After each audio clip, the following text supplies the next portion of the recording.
Bienvenue dans Maison Rangée Esprit Léger. Je suis Amandine, organisatrice du quotidien et maman de 2 petites filles. Ici, on parle d'organisation simple, de charge mentale et de maison allégée pour que vous repreniez la main sur votre quotidien, une pièce à la fois. Je vous emmène avec moi dans chaque épisode.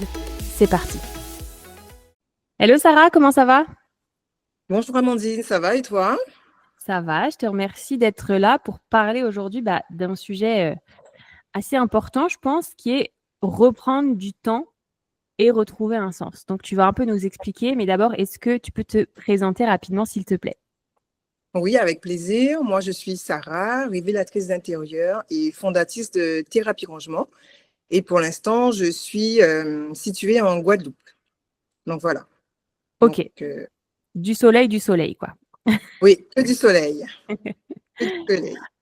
Alors, du coup, tu dis que, en fait, pour reprendre du temps, il faut retrouver du sens, etc. Est-ce que tu peux un peu nous expliquer le lien que tu fais entre tout ça?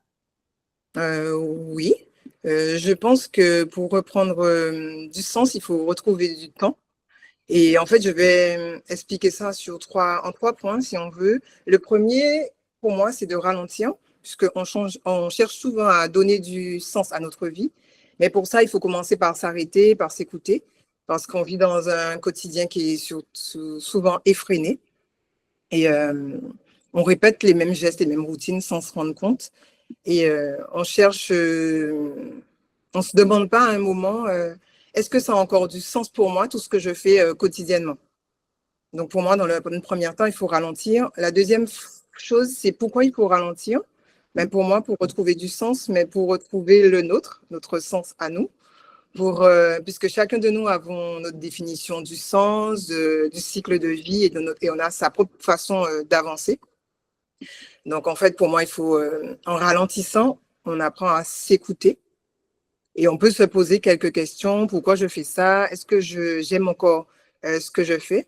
Donc, ralentir pour retrouver un espace d'écoute intérieure, pour que le bruit de notre quotidien puisse diminuer. Et le troisième axe, c'est vivre selon notre propre rythme de vie, puisqu'on oublie l'être humain, je dirais même, euh, fait partie de la nature qui est liée à une notion fondamentale que je dirais le cycle. On est des êtres cycliques, tout a un cycle autour de nous, à plus forte raison nous qui sommes des femmes. Donc l'idée, c'est vraiment d'honorer nos cycles et notre singularité. Donc reprendre du sens pour moi, c'est vraiment ralentir, s'écouter et vivre à notre propre rythme en fait. Ok. Est-ce que pour toi, il y a on va dire, des fausses bonnes idées qu'on va essayer d'appliquer en se disant je vais gagner du temps, mais en fait, ça nous épuise juste? Alors oui, en fait, il y en a plusieurs. Il y en a plein hein, qu'on utilise, des fausses bonnes idées qu'on applique, mais qui nous vident. On ne se rend pas compte. La première, je dirais, c'est le multitâche, où on pense qu'on commence plusieurs choses à la fois, qu'on va aller plus vite, mais au contraire, on s'épuise.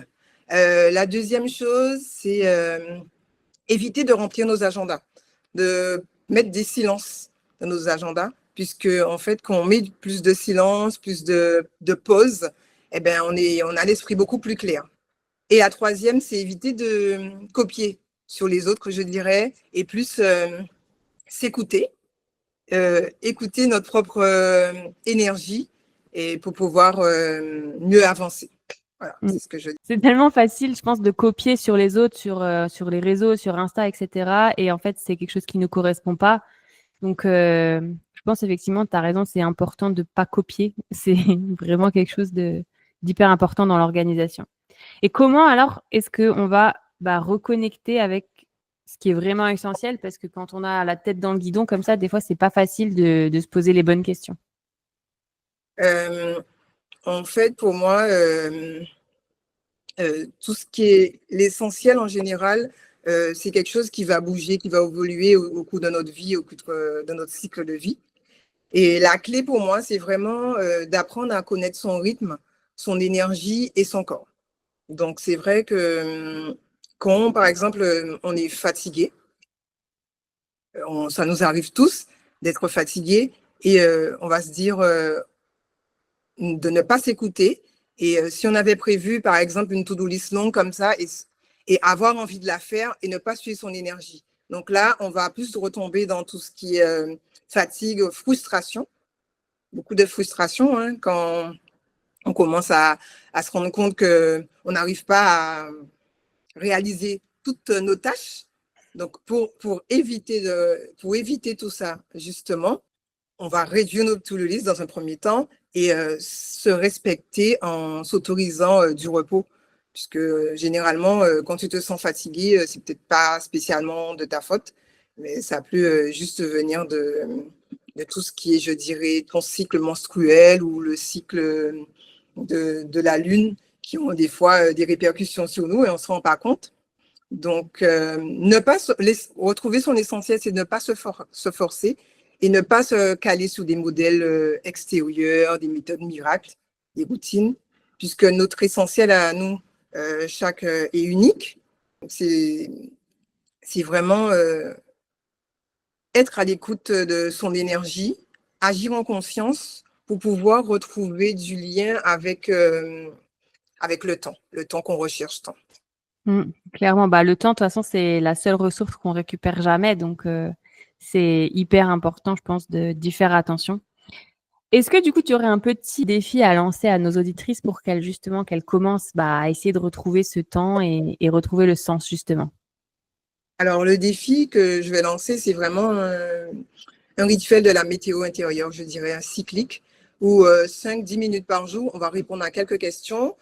Quelle est ma saison d'aujourd'hui? C'est-à-dire, quel est mon niveau d'énergie, par exemple? Quel est mon besoin principal pour aujourd'hui?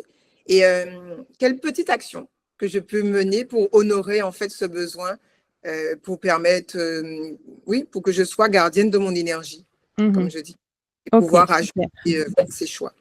Ok. Est-ce que tu peux juste expliquer un peu la saison et par rapport à l'énergie, quelle saison et quelle énergie Alors, les saisons, on peut se caler soit sur le cycle de la Lune, avec la nouvelle Lune, Lune décroissante, ou alors, en tant que femme, se caler sur notre cycle menstruel, avec les Ok. différentes phases, la menstruation, phase folliculaire, la phase ovulation et la phase lutéale, ou alors au niveau des saisons, tout ce qui est hiver, printemps, été, automne. Alors, pas qu'il va se calquer sur les saisons dans lesquelles on vit, mais par exemple, on va se dire que l'hiver, c'est la période où on est plus fatigué, on est repli sur soi, on a besoin de repos, tandis qu'en été, ce sera plus la communication, ouverture, fluidité, ouverture vers les autres. Donc, traquer en fait son énergie pour pouvoir évaluer et trouver c'est quoi mon cycle en fait, Ça marche. personnel. Ok, super. Donc, petite météo du jour intérieur. Ça peut être sympa pour commencer la journée et se dire soit on va y aller doucement, soit aujourd'hui je suis prête à faire plein de choses. Voilà, tout à fait. Voilà. En suivant ton énergie, souvent, on est plus aligné avec soi-même et Mm. plus en harmonie avec ce qu'on fait. Ouais. Est-ce que Sarah, tu peux nous dire où est-ce qu'on peut te retrouver, s'il te plaît? Alors moi, ce serait uniquement sur Instagram, sous le nom de Terre Happy Rangement, donc TERHA2PY, tiré du 8 et rangement à côté. Donc voilà. Ça marche. Super. Bah écoute, je te remercie beaucoup et je te dis à très bientôt. Et moi, merci Amandine, à bientôt.